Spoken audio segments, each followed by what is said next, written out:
ఎమ్మెల్యేలు కానీ అసెంబ్లీ కానీ ఉండాల్సిన అవసరం ఉంది. మనం ఎప్పుడు మిత్రపక్షం లేకుంటే ప్రతిపక్షం లేకపోతే అధికార పక్షం అనేది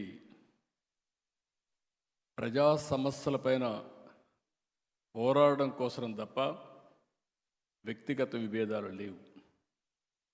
మేము చూసేవాళ్ళం, హోరాహోరీగా పోరాడేవాళ్ళం. బయట వస్తే పక్కనే లాబీకి వస్తానే ఆప్యాయంగా పలకరించుకునేవాళ్ళం. అది పాలిటిక్స్. ఒక మాటలో చెప్పాలంటే మన రాష్ట్రంలో రాజకీయాలు కలుషితం అయిపోయినాయి. ఏదో బద్ధ శత్రువులుగా. ఓసారి నేను చూశాను, మర్రి చెన్నారెడ్డి గారు ముఖ్యమంత్రి, నేను ప్రతిపక్షంలో ఉన్నాను. నేను ఎమోషన్లో బల్లగుద్దాను, అసర్టివ్గా చెప్పడానికి. ఇమ్మీడియట్గా ఆయన కోపం వచ్చింది. చాలా ఎగోయిస్టిక్గా ఉంటాడు ఆయన. కోపం వచ్చింది. కోపం వచ్చి ఏమిటి ఏమనుకుంటున్నావు, బల్లగొత్తావను అన్నాడు. నేను కూడా అదే స్పిరిట్లో 10 సార్లు గుద్దుతాను, ఏం చేస్తారన్నా. గమ్మను కూర్చున్నాడు. That is the sportive man. ఒక స్ఫూర్తిదాయకమైన అపోజిషన్ ఉన్నప్పుడు అదే మాదిరిగా తిరిగి రిప్లైలో పర్ఫెక్ట్గా సమాధానం చెప్పేవాళ్ళం. ఒక వ్యక్తి ఎప్పుడైనా సరే పార్టిసిపేట్ చేసినప్పుడు, ఆర్గ్యుమెంట్ చేసినప్పుడు మీరు సమర్థవంతంగా దాన్ని తిప్పికొట్టడం కానీ, వాస్తవాలు చెప్పడం కానీ. ఈరోజు మనందరం ఒక విషయం గుర్తుపెట్టుకోవాల్సిన అవసరం ఉంది. అసెంబ్లీ అనేది ప్రతిపక్షాలకు జవాబుదారీతనం కాదు, ప్రజలకు జవాబుదారీతనం. ఆ విషయం మనందరం గుర్తుపెట్టుకోవాల్సిన అవసరం ఉంది. అసెంబ్లీలో మనం మాట్లాడే ప్రతి మాట రాష్ట్రం మొత్తం వెళ్తూ ఉంటుంది.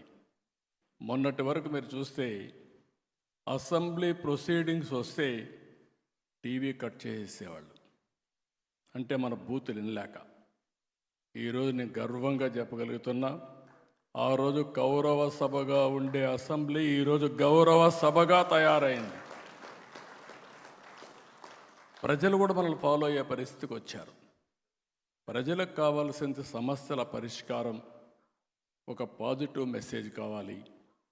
బూతులు తిట్టుకుంటే మనకు ఆనందం కానీ, తిట్టిన వాడికి ఆనందం కానీ, ప్రజలకు కాదని చెప్పి కూడా నేను మీకు తెలియజేస్తున్నా. నిన్న మీరు చేశారు స్పోర్ట్స్ 3 రోజులు. మీరు ఇక్కడ స్పోర్ట్స్ ఆడిన విధానం మీరు చూస్తే రాంప్రసాద్ రెడ్డి కానీ, స్పోర్ట్స్ డిపార్ట్మెంట్కి కానీ ఇంక ప్రమోషనే అవసరంలా.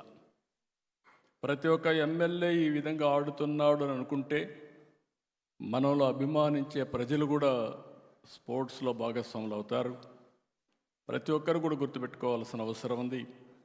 లైఫ్ లాంగ్ స్పోర్ట్స్ అనేది జీవితంలో ఒక మేజర్ కార్యక్రమంగా ఉండాలి. చిన్న పెద్ద అనే వ్యత్యాసం లేదు. ప్రతి ఒక్కరికి ఫిజికల్ యాక్టివిటీ ఇంపార్టెంట్. అలాంటి స్పోర్ట్స్ని మనం ఇక్కడే కాదు, పిల్లల్లోనే కాదు, అందరిలో ప్రమోట్ చేయాల్సిన అవసరం ఉంది. ఏది ఏమైనా ఈరోజు మాత్రం ఎప్పుడూ చూడనటువంటి బ్రహ్మాండమైనటువంటి కల్చరల్ ప్రోగ్రామ్స్ దగ్గర నుంచి, స్పోర్ట్స్ ప్రోగ్రామ్స్ దగ్గర నుంచి అసెంబ్లీ కూడా నేను చూశాను. ఎవరికి ఎవరు పోటీపడి చేసి మాట్లాడారు, సబ్జెక్ట్ పర్ఫెక్ట్గా చేశారు. ఒక మీనింగ్ఫుల్ అసెంబ్లీ జరిగింది. దానికి నేను గర్వపడుతున్నానని చెప్పి కూడా నేను మీకు తెలియజేస్తున్నా. ఇప్పుడే పవన్ కళ్యాణ్ గారు అన్నారు, మీరందరూ ఎన్డీఏలో ఉండే ఆల్ ఎమ్మెల్యేలు మీరు శాశ్వతంగా ఎమ్మెల్యేలుగా ఉండాలి. ఈ విషయం మీరు గుర్తుపెట్టుకోవాలి. అది సాధ్యం. గుజరాత్లో 5వసారి గవర్నమెంట్స్లో గెలిచారు. ప్రధానమంత్రి నరేంద్ర మోడీ గారు 3వసారి గెలిచారు. దీనికి కారణం ప్రజలకు ఏం కావాలనో ఆ పనులు మనం చేసి, ఆ విషయాలు సమర్థవంతంగా ప్రజలకు చెప్పగలిగితే ఎప్పుడూ ప్రజలు మనతో ఉంటారు. ఆ విషయం గుర్తుపెట్టుకోవాల్సిందిగా నేను మిమ్మల్ని కోరుకుంటూ, ఇప్పుడే కూచిపూడి, నా మనసుకు దగ్గరుండేది కూచిపూడి. ఎందుకు నేను ఈ మాట వాడుతున్నానంటే, తెలుగు వారి యొక్క వారసత్వం కూచిపూడి. నేను అందుకే కూచిపూడి మీరు చూస్తే ఆ గ్రామాన్ని డెవలప్ చేసి ఆ ప్రాంగణాన్ని బ్రహ్మాండంగా డెవలప్ చేసి ప్రపంచంలో ఎవరైనా సరే కూచిపూడికి వచ్చి ఆ స్ఫూర్తిని తీసుకొని ఈ కూచిపూడి ప్రపంచం అంతా వెళ్ళాలని నా ఆలోచన. ఈరోజు నేను మనస్ఫూర్తిగా ఈ పిల్లల్ని అభినందిస్తున్నా, వాళ్ళ మాస్టర్ని అభినందిస్తున్నా. అయ్యన్న పాత్రుడు గారు చాలా హ్యాపీగా చెప్పారు. నేను కూడా మిస్ అయ్యాను, కానీ తప్పకుండా ఆ వీడియో చూస్తా. రేపు ప్రధానమంత్రి గారు వచ్చినప్పుడు వీళ్ళ ప్రోగ్రాం ఉంటుందని చెప్పి కూడా నేను మీకు తెలియజేస్తున్నా. ఎందుకు నేను ఈ మాట వాడుతున్నానంటే, కూచిపూడి ప్రపంచం మొత్తం తీసుకెళ్ళాలి. మనకు 2 వారసత్వాలు ఉన్నాయి. ఒకటి వెంకటేశ్వర స్వామి, రెండోది కూచిపూడి.